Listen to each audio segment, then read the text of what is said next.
बघा, दसादशे 15% दराने मुद्दलाची 3.25 पट होण्यासाठी किती वर्ष लागतील असा प्रश्न सोडवायचा कसा? लेकरांनो लक्ष द्या. हे काही महत्वाचे सूत्र वहीत लिहून घ्या, पाठ करा. किती वर्ष लागतील म्हणजे मुदत विचारली, मुदत बराबर 100 कंसामध्ये पट वजा 1 आणि भागीला प्रश्नार्थ दर्शवलेला व्याजदर. लक्ष द्या, इथं 100 रक्कम 3.25 पट करायची. 3.25 मांडत असताना 3 अधिक 1/4. 3 ही पूर्ण संख्या आणि 3.25 म्हणजे 3 सोबत पाव. हे पाव आपण 1/4 अशा भाषेमध्ये मांडतो. सूत्र सांगते त्याप्रमाणे वजा 1 भागीला प्रश्नामध्ये दर्शवलेला व्याजदर 15. आता 100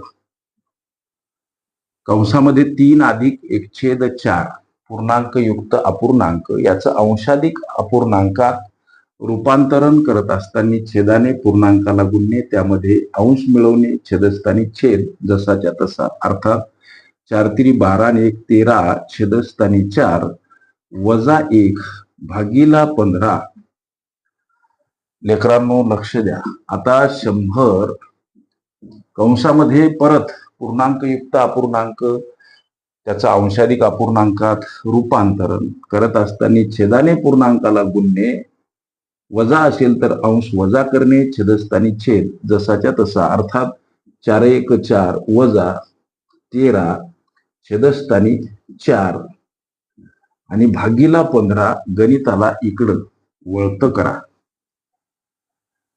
लक्ष द्या, 100 कंसामध्ये 13 वजा 4 भागीला 4 आणि भागीला 15